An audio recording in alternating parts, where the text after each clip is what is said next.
اس کے اوپر ہے۔ تو جو بچہ اپنے والدین کا جتنا فرما بردار ہوگا، جتنی زیادہ بات ماننے والا ہوگا، اللہ اسے رزق بھی زیادہ مقدار میں عطا فرمائیں گے اور اللہ اس کی عمر میں بھی برکت پیدا فرمائیں گے۔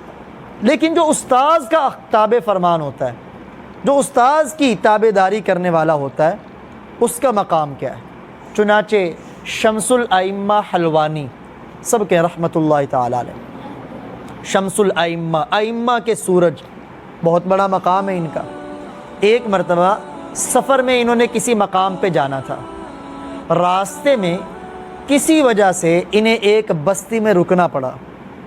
اس بستی میں رہنے والے جتنے ان کے شاگرد تھے اور اس بستی کے آس پاس میں رہنے والے جتنے شاگرد تھے، ان کو پتہ چلا استاذ محترم بستی میں ٹھہرے، تو تمام شاگرد استاذ محترم کی زیارت کے لیے آئے، ملاقات کے لیے آئے اور استاذ محترم کی دعائیں انہوں نے حاصل کی۔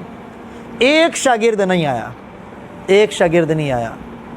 وہ شاگرد جب دوبارہ کسی اور موقع پہ استاذ محترم سے ملاقات ہوئی تو انہوں نے پوچھا، بیٹا میں اس بستی میں، تمہاری بستی میں ٹھہرا تھا، تم ملاقات کے لیے نہیں آئے، کیا وجہ بنی؟ تو وہ شاگرد کہنے لگا، استاد جی والدین کی خدمت میں مصروف تھا، ٹائم نہیں ملا آپ کی ملاقات کا۔